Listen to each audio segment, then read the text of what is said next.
হেমচন্দ্র বন্দ্যোপাধ্যায় ছিলেন হিন্দু কলেজের ছাত্র এবং কলকাতা বিশ্ববিদ্যালয়ের স্নাতক। মাইকেল মধুসূদনের পরবর্তী কাব্য রচয়িতাদের মধ্যে তিনি সে সময় সবচেয়ে খ্যাতিমান ছিলেন। বাংলা মহাকাব্যের ধারায় হেমচন্দ্রের বিশেষ দান হচ্ছে স্বদেশ প্রেমের উত্তেজনা সঞ্চার। 1859 সালে হেমচন্দ্র মিলিটারি অডিট অফিসে কেরানি পদে চাকরি গ্রহণ করেন। পরে ক্যালকাটা ট্রেনিং একাডেমির প্রধান শিক্ষক নিযুক্ত হন। 1861 সালে এলএল ডিগ্রি লাভ করার পর কলকাতা হাইকোর্টে ওকালতি করেন। 1862 সালে মুন্সেফ পদ পান। কয়েক মাস পরে তিনি পুনরায় হাইকোর্টে ওকালতিতে ফিরে এসে 1866 সালে বিএল পাশ করেন। হেমচন্দ্রের প্রধান পরিচয়, তিনি একজন দেশপ্রেমিক যশস্বী কবি। তার সর্বাধিক প্রসিদ্ধ রচনা বৃত্রসংহার কাব্য। এই কাব্যগ্রন্থে তিনি পৌরাণিক কাহিনীর সাহায্যে অন্যায়ের বিরুদ্ধে আহ্বান জানিয়েছিলেন। জুলাই 1872 এডুকেশন গেজেট পত্রিকায় তার ভারত সঙ্গীত কবিতাটি প্রকাশিত হলে তিনি সরকারের রোষানলে পড়েন। প্রকৃতপক্ষে তিনি প্রথম জাতীয় কবি যিনি সমগ্র স্বাধীন ভারতের এক সংহতিপূর্ণ চিত্র দেখেছিলেন। তার উল্লেখযোগ্য রচনা চিন্তা তরঙ্গিনী, বীরবাহু, আশা কানন, সাঙ্গরূপক কাব্য, ছায়াময়ী, বৃত্রসংহার, 10 মহাবিদ্যা প্রভৃতি। তিনি পরলোক গমন করেন 24 মে 1903 সালে আর জন্মগ্রহণ করেন 17 এপ্রিল 1838 সালে।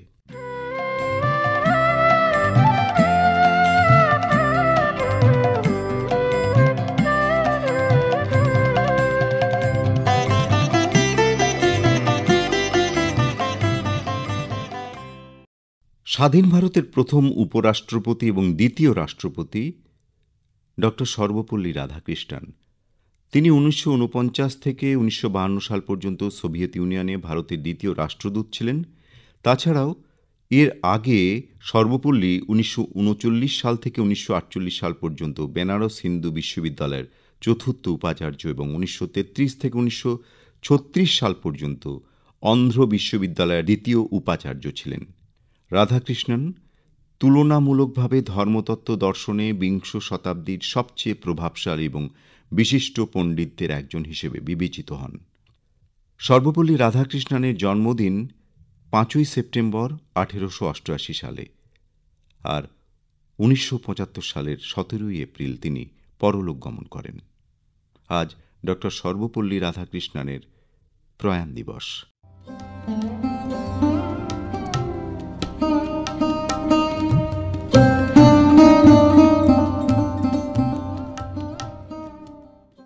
চলে আসি প্রত্যুষার এ মাসের চিঠির বিষয়। প্রত্যুষার এ মাস অর্থাৎ এপ্রিল মাসের চিঠির বিষয় টাচস্ক্রিন জীবনে বাঙালির পাঁজি। এ নিয়ে চিঠি লিখেছেন জয়দেব চক্রবর্তী, কর্ণজোড়া, উত্তর দিনাজপুর থেকে। ঋতুচক্রের আবর্তনের মতো বাংলা নতুন বছর আসে আবার চলে যায়, কিন্তু পঞ্জিকার প্রভাব অটুট রয়েছে আজও। পুজো পার্বণ থেকে যে কোনো আচার অনুষ্ঠানের ক্ষণ তিথি জানতে পঞ্জিকা আজও অধিকাংশ বাঙালির জীবনের সঙ্গে ওতপ্রোতভাবে জড়িয়ে আছে। বাংলা নতুন বছর পয়লা বৈশাখের আগেই বাজারে চলে আসে বিভিন্ন সংস্থার পঞ্জিকা। পুজো পার্বণ কিংবা তিথি নক্ষত্র দেখা ছাড়াও পঞ্জিকার কিন্তু আরও একটা আলাদা গুরুত্ব রয়েছে বাংলা সাহিত্যে। প্রত্যুষা, তুমি শুনে নিশ্চয়ই অবাক হচ্ছ। পঞ্জিকা একটু ধৈর্য ধরে পড়লে দেখা যাবে সূচিপত্র থেকে একেবারে পাতার শেষ বিজ্ঞাপন পর্যন্ত বাংলায় এমন রসসাহিত্য খুঁজে পাওয়া কঠিন। আমরা বাঙালিরা যতই আধুনিক হই না কেন, লোকজীবনের বিভিন্ন আচার ও অনুষ্ঠান যেমন পুজো পার্বণ, অন্নপ্রাশন, উপনয়ন, বিয়ে, শ্রাদ্ধ, ভিত পুজো, গৃহপ্রবেশ, পুকুর খনন, যাবতীয় কাজের সুসময় দেখতে আজও পঞ্জিকার পাতা ওল্টাতে থাকি। সংস্কৃত পঞ্চাঙ্গ শব্দ থেকে পঞ্জিকা কথাটির উদ্ভব হয়েছে। বার, তিথি, নক্ষত্র যোগ করে পঞ্চাঙ্গ। আধুনিকতার ছোঁয়ায় ব্যস্ততার যুগে বাংলা নতুন বছর অর্থাৎ পয়লা বৈশাখ, চৈত্র সংক্রান্তি ইত্যাদি ঐতিহ্য কমে গেলেও কমেনি পঞ্জিকার গুরুত্ব। আমরা মনের দিক থেকে যতই আধুনিক হই না কেন, প্রযুক্তি যতই পর্বতের চূড়ায় উঠুক না কেন, মানসিক দিক থেকে আজও আমরা বড়ই দুর্বল। ফলে ধর্মীয় প্রভাব আফিমের মতো আমাদের গ্রাস করেছে। পরিশেষে বলি, শিক্ষা দীক্ষা, ব্যবসা বাণিজ্য, রাজনীতির সব ক্ষেত্রে বেড়েছে অস্বাভাবিক প্রতিযোগিতা। সাফল্য না এলে ছুটছে জ্যোতিষীর কাছে ও তাকিয়ে থাকে পঞ্জিকার রাশিফল ও তার প্রতিকারের দিকে। অর্থাৎ যতই আধুনিক হই না কেন, পঞ্জিকা ছাড়া আমাদের গতি নেই। লিখেছেন জয়দেব চক্রবর্তী, কর্ণজোড়া, উত্তর দিনাজপুর থেকে।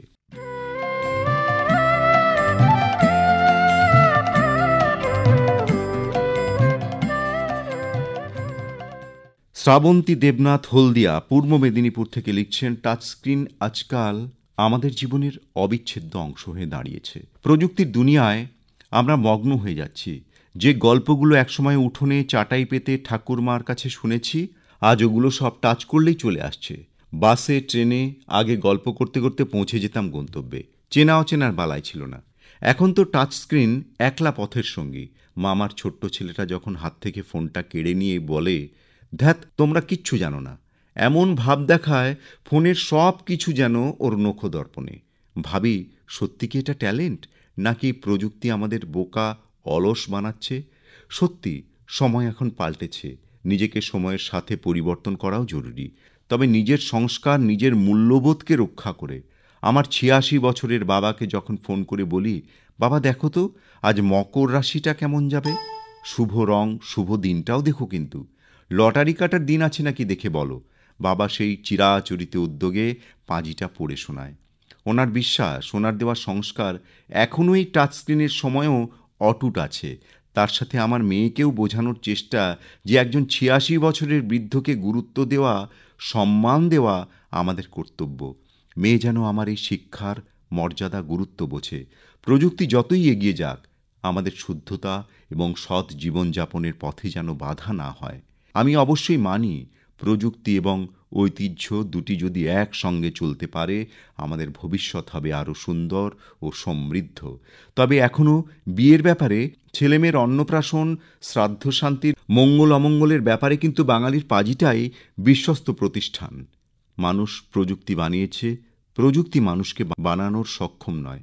তাই এই টাচস্ক্রিন আমাদের টাচে নিয়ে আসুক, ডিটাচ যেন না করে। লিখেছেন শ্রাবন্তী দেবনাথ, হলদিয়া, পূর্ব মেদিনীপুর থেকে।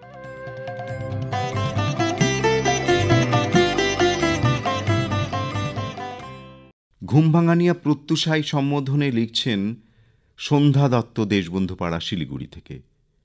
জীবন থেকে মুক্ত সেচে তুলে আনো অকল্পনীয় সব বিষয়, যা বোধ, বুদ্ধি ও সংস্কৃতির একমাত্র বাহক, যা শুনে প্রতিদিন ঋদ্ধ হই সকলে। এ কোন জাদু বলে সবাইকে এক মঞ্চে দাঁড় করিয়ে দিয়েছ তুমি? একাল সেকাল, ভাবিকাল, পূর্বসূরি, উত্তরসূরি, সব ক্ষেত্রে অনিবার্য এই পাঁজি। আমাদের সনাতন কিছু ধ্যান ধারণা মজ্জাগত হয়ে থাকে ওতপ্রোতভাবে জীবনের সাথে। না চাইতেও যার দ্বারস্থ হই প্রয়োজনে অপ্রয়োজনে। ঠাকুরদার আদেশ মতো ফ্রিল দেওয়া ফ্রকে লাফাতে লাফাতে গোলাপি মলাটের পঞ্জিকা তার সামনে এনে হাজির করতাম অবলীলায়।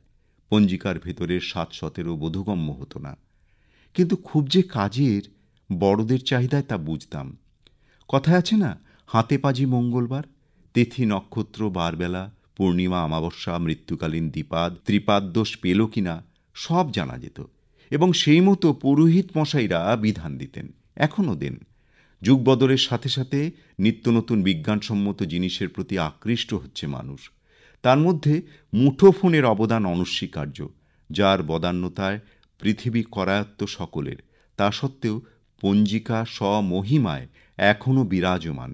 দুর্গাপুজো, কালী পুজো ছাড়া বিবিধ পুজো পুরোহিতেরা পঞ্জিকা মতোই করে আসছেন আদিকাল থেকে, যা এখনও বহমান ফল্গু নদীর মতো। এখন অবশ্য তিথি নক্ষত্র সেভাবে না মানলেও জন্ম, মৃত্যু, বিয়ে এবং পুজোতে একবার চোখ না বুলালে বাঙালির স্বস্তি নেই, তা সে যতই আধুনিক হোক না কেন। কাজেই টাচস্ক্রিনের সাথে পাঁজিও চলবে সমান্তরালভাবে বাঙালির জীবনে, এ কথা অনস্বীকার্য।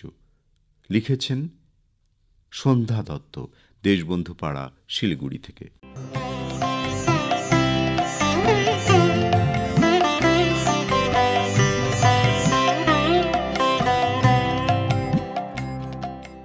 দীপক কুমার দত্ত, উত্তরপাড়া, ওয়ার্ড নম্বর ৯, পোস্ট হলদিবাড়ি, জেলা কোচবিহার থেকে লিখছেন, একসময় ছিল যখন মানুষ এবং অন্যান্য প্রাণীদের মধ্যে কোনো পার্থক্য ছিল না। সবাই একসঙ্গে বন, জঙ্গল, গুহার মধ্যে বাস করত। তারপর বহু বিবর্তনের মধ্যে দিয়ে বুদ্ধিমান প্রাণী মানবজাতি পৃথিবীতে আধিপত্য প্রতিষ্ঠা করেছে। বিবর্তনের মাধ্যমে মানুষ সবচেয়ে বুদ্ধিমান জীবে পরিণত হয়েছে। প্রাচীনকালে মানুষের জীবনযাপন ছিল সরল নিরলস। তখন শিক্ষা ছিল জীবনের সঙ্গে সম্পর্কযুক্ত। প্রথামাফিক শিক্ষা না থাকলেও পরিবারের গুরুজন এবং বয়স্কদের নিকট থেকে বৃত্তিমূলক শিক্ষা গ্রহণ করতে হতো। সনাতন যুগে শিক্ষার বিষয় ছিল আধ্যাত্মিক চেতনায় পরম ব্রহ্মকে জানা। আত্মচেতনার মাধ্যমে জীবনের উদ্দেশ্য উপলব্ধি ছিল শিক্ষার লক্ষ্য। ক্রমপরিবর্তনের মাধ্যমে বিজ্ঞান ও প্রযুক্তির সাহায্যে মানুষ সমাজ ব্যবস্থার উন্নতি করতে পেরেছে। তার ফলস্বরূপ জীবনযাত্রার মান আজকের দিনে সহজ, সরল এবং সাবলীল হয়েছে। কয়েক দশক আগেও নানা বিষয়কেন্দ্রিক বই ছিল অপরিহার্য।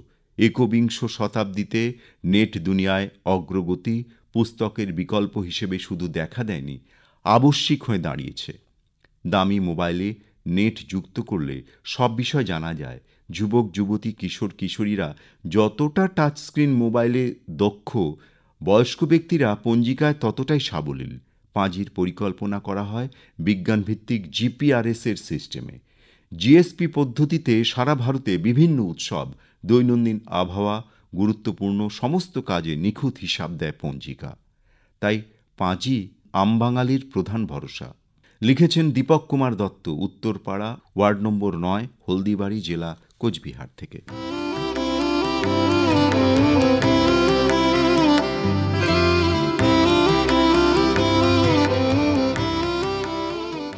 আজ মাসের ১৭ তারিখ। প্রত্যুষার শ্রোতা বন্ধুরা নিশ্চয়ই অপেক্ষা করে আছেন আগামী মাসের বিষয় সম্পর্কে। প্রত্যুষার আগামী মাস মে মাস। বাঙালির সাংস্কৃতিক মনন চর্চার অন্তরে বাহিরে একটা দীর্ঘ সময়কাল পরিব্যাপ্ত হয়ে আছে গৌরবের পূর্ণচ্ছটায়। আর বাঙালির গৌরবের পুনর্বিচার, উত্তর বিচারের যে দুইজন আজও স্বমহিমায় স্বতন্ত্র বিরাজিত, তারা অবশ্যই রবীন্দ্র নজরুল। রবীন্দ্রনাথ লিখলেন, পথের প্রান্তে আমার তীর্থ নয়, পথের দুধারে আছে মোর দেবালয়। আর নজরুল লিখলেন, হেথা স্রষ্টার ভজন আলয়, এই দেহ এই মন। সত্যি, আমাদের এই জন্মের দুই তীর্থ দর্শন রবীন্দ্র নজরুল। তাই অন্য কোনো বিষয় নয়। আপন শ্রদ্ধাঞ্জলি কবিদ্বয়ের চরণে নিবেদিত হোক সারা মে মাস জুড়ে। অবশ্যই ২০০ শব্দের মধ্যে লিখুন এ বিষয়ে, রবীন্দ্র নজরুল এ জন্মের তীর্থ দর্শন। চিঠি লিখবেন এই ঠিকানায় airprotyusha@gmail.com। এছাড়াও সাধারণ ডাকযোগে আপনি আপনার পত্র পাঠাতে পারেন আকাশবাণী কেন্দ্রে। অবশ্যই চিঠি লিখবেন ২০০ শব্দের মধ্যে এবং তা পৌঁছানো চাই মাসের ২৫ তারিখের মধ্যে। প্রত্যুষার মে মাসের চিঠির বিষয় রবীন্দ্র নজরুল এ জন্মের তীর্থ দর্শন।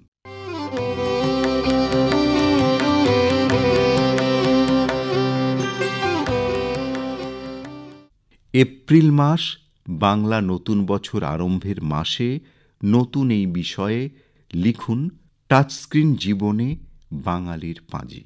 চিঠি পাঠিয়ে দিন এই ঠিকানায় airprotyusha@gmail.com। এছাড়াও সাধারণ ডাকযোগেও আপনি আপনার পত্র পাঠাতে পারেন। চিঠি পাঠাবেন ২০০ শব্দের মধ্যে, আর তা পৌঁছানো চাই মাসের ২৫ তারিখের মধ্যে। প্রত্যুষার এপ্রিল মাসের চিঠির বিষয় টাচস্ক্রিন জীবনে বাঙালির পাঁজি।